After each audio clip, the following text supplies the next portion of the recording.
Kwei Kwei, hello. This is Victoria Wilde speaking on behalf of Living Temagami Foundation. I'm here with artist and elder Hugh McKenzie at our home on Bear Island, Temagami First Nation.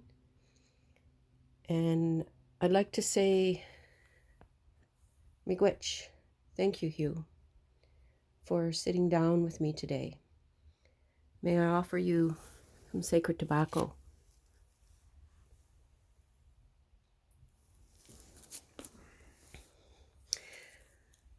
I'm filming this talk I'm calling Wisdom of the Elders, Healing Through a Pandemic. And I'd like to ask you, Hugh, if you would share with those watching about your personal experience and thoughts of living in and through this COVID-19 pandemic. And if you have any words of wisdom, particularly for the youth, as many have really struggled emotionally and mentally coping in this pandemic that we're experiencing. So any thoughts would be good to hear and to listen to, Hugh. Miigwech.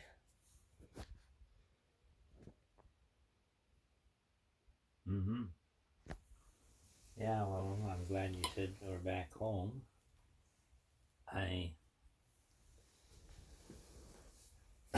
I've been back here for a little while now, and not knowing how much I missed. And of course, mhm.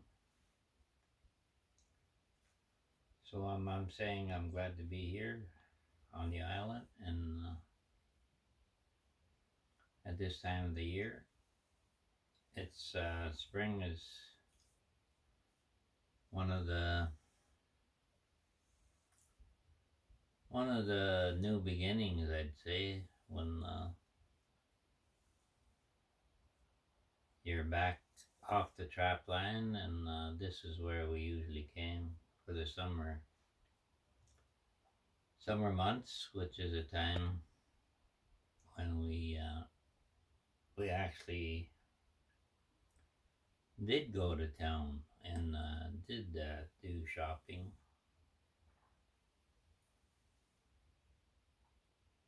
But this is way back in the 40s and 50s when I'm talking about my childhood. And recognizing and that feeling of just what we now consider as isolation. Because to me, in my early childhood, I was with family, I was with elders and my siblings. So I can't say that there was isolation. The only awareness I had about disease was tuberculosis. It was very common and very contagious with the youth and the older elders, just like COVID is now. So when I say this, I'm talking about there was no cure other than rest and nutrition and a healthy lifestyle. And because it was contagious, this is where they would isolate the person or persons. And this was usually done if it was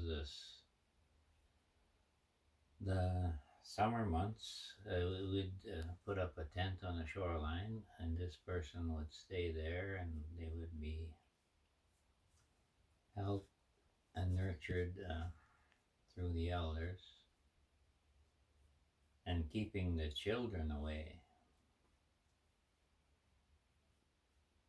So this kind of isolation was not so much that you were isolated. It was you're still on your homeland. You're still on the shoreline. So and you're still with your environment, meaning the the water, the land, the animals.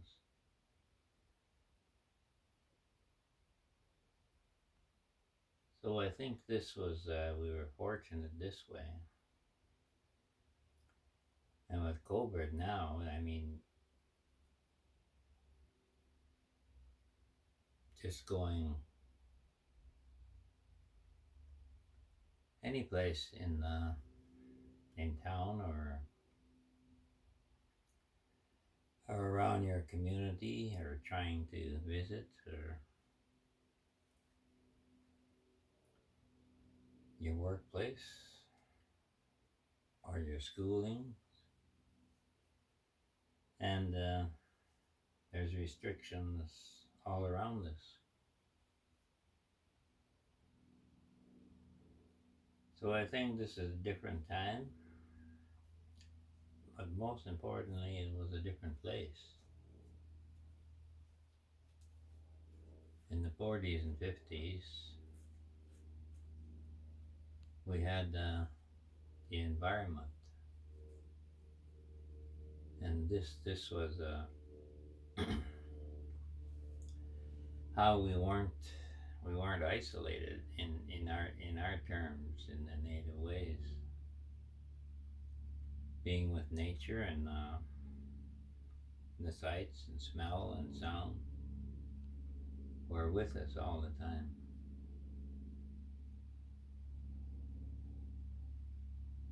So I would think that because of that history, you didn't find the isolation and the stay-at-home orders as challenging as other people would have that are in the big cities and confined to small apartments. And I think having coming from that history would have been helpful to you to manage through the restrictions that we're in.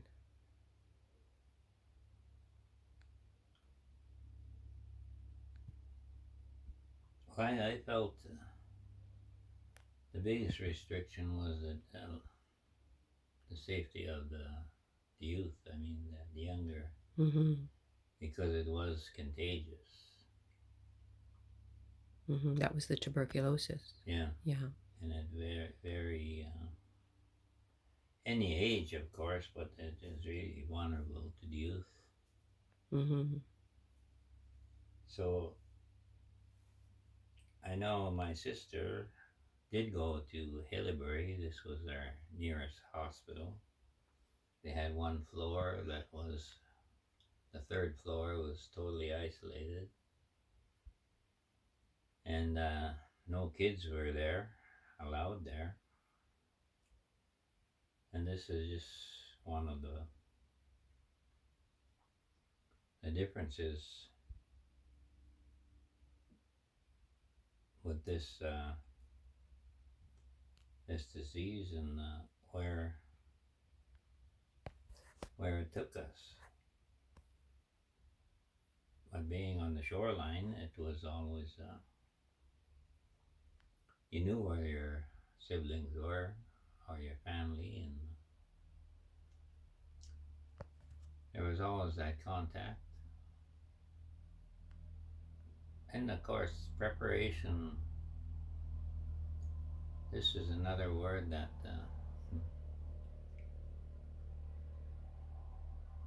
it's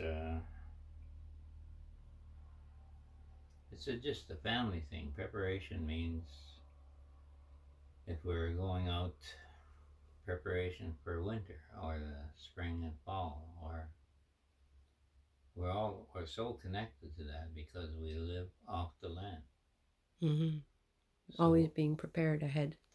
Yeah, Mm-hmm. and to look after our community, Mm-hmm. meaning we had root cellars. Yeah.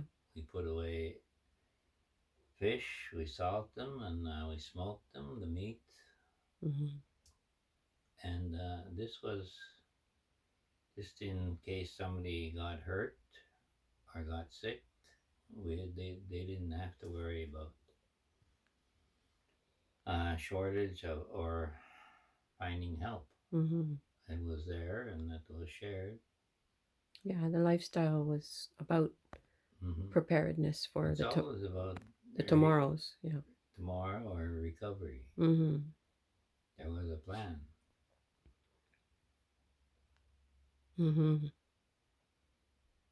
Yes, I think our governments throughout the world have failed people in knowing we were going to see a pandemic and not being prepared for it.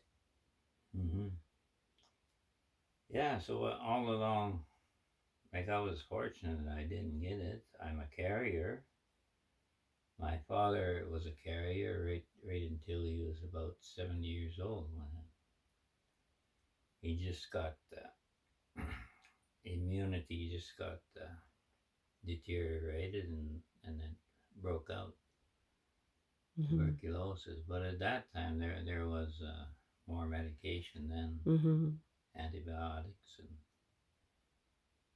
and. Mm-hmm. Yeah, I know my mom too.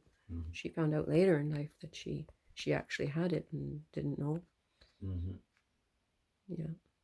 So, how would you say, Hugh, over the past year and a half in the isolation, how you filled your days? Did your art play a big part in that filling your time? We couldn't go out to the shops and go out for a meal, and but having your artwork, that must have taken on a different connection to be able to paint while we were and still are in the isolation, the lockdown.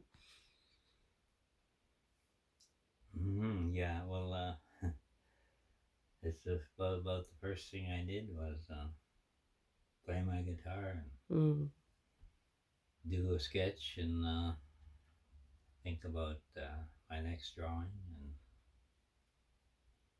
walk the mm-hmm, dogs around the loop we can call it mm-hmm, on the island and just looking out across the shoreline. And it was the same on the trap line. There was no isolation that you felt the family was there. During the evenings, they may be out all day, whether it's out getting wood or checking the traps or doing the hunting mm-hmm. 'Cause you or didn't you didn't rely on a grocery store for no, it survival. was it was all there, Mm-hmm, and of course the music. There was always a guitar mm-hmm, or a fiddle hanging in the wall. mm-hmm. So, And of course, the greatest teaching of all was the elder storytelling. mm-hmm, This was very interesting, and it just went on because if somebody might start the story and somebody would finish it. mm-hmm, So ongoing with these stories and very relaxing and teaching of our lifestyle. mm-hmm. I'd like to think that the isolation and confinement in a positive way brought families together. Having that time to sit down to a meal together, and having to even work with the children with their schooling. And I'd like to think the positive is that this pandemic uh, opened up people to realize how important it is to sit down with your children, spend time with your children. I hope once we're through the pandemic, there is a lot of awareness of the importance of that. Maybe these children that have grown up during this pandemic will take away something positive as they get older, having had that time with their parents and their siblings, and more home life, even though it was confining. Yeah, for sure. I know my brother Oliver was in the sanatorium, and of course Eva, my sister. Morris went to the Second World War at a young age, but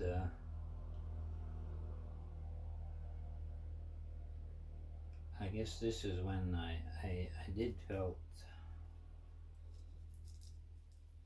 I did miss them, and I did understand why they were taken away.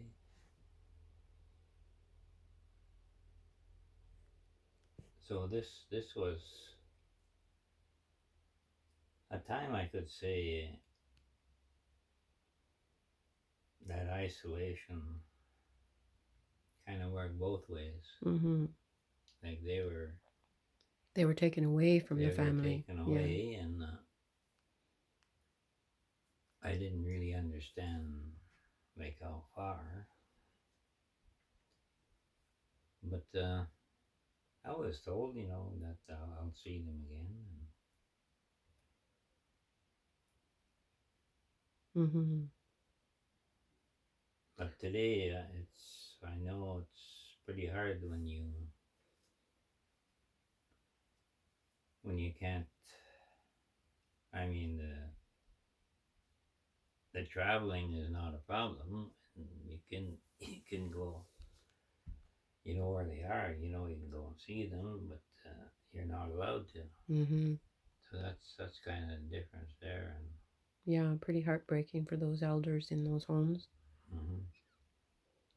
That's their, would be what was most special to them, just have family come and visit. And so, Hugh, would you have any, elder wisdom that you would say for the youth, that a new day is going to come and we will slowly recover life as we once knew it. But as an elder, having lived through this time of COVID-19, are there any words of wisdom that you would particularly speak to the youth going forward with their futures, and what important lessons that they might take from this?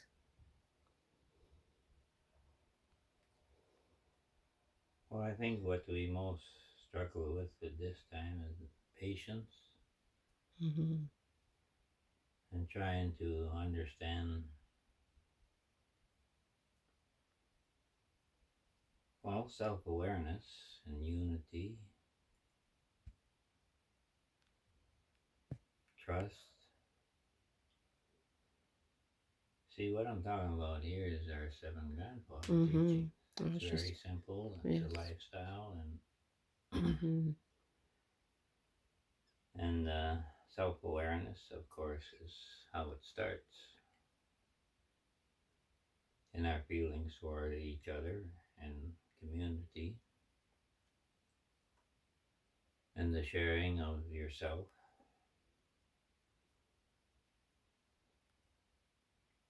But this is all natural, and to practice it in a natural way and in an everyday lifestyle is probably everybody's goal. Mm-hmm. Mm-hmm. And it's hard to do now in this fast-paced life where you meet people, you don't know who they are, and I'm talking about the city lifestyle, and you're just seeing people coming and going. You don't have time to even say hello or to understand. So even without the COVID or any other disease, or were we still in, I would say, was still in isolation, Mm-hmm. just because of the huge amount of traffic in any city you go to. You Mm-hmm. just see the coming and going, Yeah. and People not. before the pandemic may not have realized that they were emotionally isolated Mm-hmm. already. Yeah, Mm-hmm. and that's ongoing, and so I think self awareness is the key to most of our stress and our emotionals, our mental state, and our spiritual being, because it just comes down to we. Mm-hmm. We need that we for the health of our spirit. Mm. All our relations. Mm-hmm. So I think that's the best healing tool there is. The word we. That's why those are words of wisdom from an elder. I was wondering, Hugh, if you might show us some of your artwork that you've been working on throughout the pandemic, and maybe just share with those who are viewing, some of your inspiration, having been painting since you were a young boy, but to be here at, I think I can say your age, 78 years old, and still painting uh, as you did in your youth with a steady hand and clear vision. So maybe you could show us a little bit about of that artwork. Yeah, I remember my father on the shoreline, and my mother in the kitchen or in the house, and never once told me don't touch that. If I wanted to touch something, or they'd show me how to use it, and I baked with my mother, I wood carved with my father, and actually even played music with him. And of course, the storytelling and the sharing of the chores. I mean, they weren't chores, they were just a lifestyle of survival in the forest, and the understanding, and the real deep feeling with nature, and the unity you see in the animals, and direction, and the love. Mm. I'm glad you have those memories, Hugh, of those times with your mom and dad, and I'm sure carrying those memories has given you a lot of strength throughout your life to overcome many of your personal challenges. And I'd really like to thank you for sharing this, and giving me the honor to sit and to listen. So maybe we could have a look at some of your artwork. Yeah, before we do that, I just like to congratulate all the staff in the medical communities, and the help that comes through Mm-hmm. all the work they do, and of course the doctors, and Mm-hmm. the teamwork there that's very risky and very heartwarming to see this kind of work done with no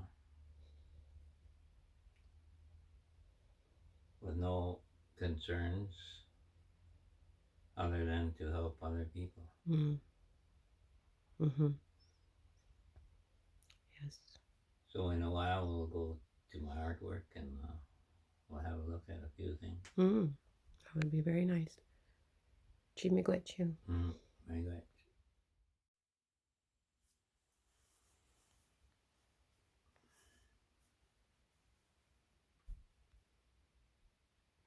Very beautiful artwork, Hugh. Maybe you could just share a little bit about your technique. I know you developed this as a very young boy. Your very interesting way of using sponge and stencil that you still use today. So maybe you could just share with our viewers a little bit about that. Yeah, this is my typical flying geese. Goes back way back to the 60s, 70s, and my childhood friend Benjamin Chichi and I developed this simple style of using stencils, and the paper is mylar, so it's very flexible and it doesn't tear, and reusable. And to get the color in there, I usually use white with a sponge,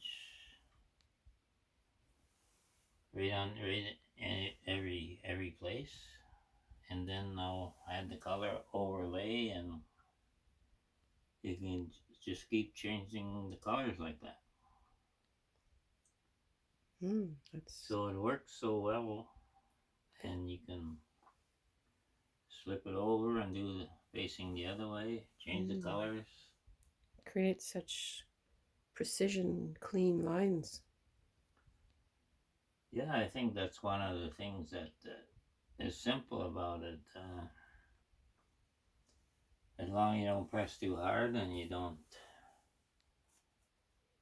use too much ink, you mix it with water. It's mylar stencils and canvas. I think you meant paint there, Huey. I think you meant to say paint, not ink. Yeah. Yeah, it's acrylic ink mixed with water. So you get the little dots with the sponge. Mm-hmm. So once that happens, you could just overlay it and blend your colors. I guess your mom was always missing her sponges for cleaning when you were a young boy. Oh yeah. Well, I've tried other stuff. I mean, this typical household sponge seems to be the best. Gives you the texture that you're creating there. Yeah, I just did this yesterday evening. I just got to clean it up a little, but I'm trying to get a few done for hopefully this the summer tourists. Yeah, we hope to see. We'll have the tourists and the t-shirts in production by then. Could you tell us, you know, you're known for your flying geese, and maybe you could just share a little bit about why the geese are so important to you, that you've painted them all these years. Yeah, I think for anyone at one time or another, you've seen the geese flying. You've heard them or seen them. They fly at night also. But for the natives or anyone in their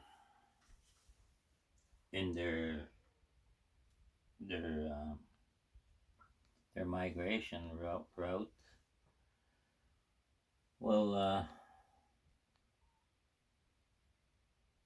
we'll just come to understand they are coming home when they're coming back to Canada, and I think that's a powerful message right there. Like keep coming back or coming home, Mm-hmm. and the way they do this is the formation and the unity Mm-hmm. and even the call Mm-hmm. that they're always making this their unique noise, and when they're calling the other geese that it's time to go, Mm-hmm. because some will drop down when they get too tired and wait for another geese to fly over and to join up with them. They have a lot to teach us about shared leadership. Yeah, and that's why we say unity Mm-hmm. and direction. Mm-hmm. And that was my feelings when we do this. I mean, each animal has a teaching and a reason in their survival. But again, this is a good teaching for the word we, Mm-hmm. because they take turns leading. Yes. Surviving together.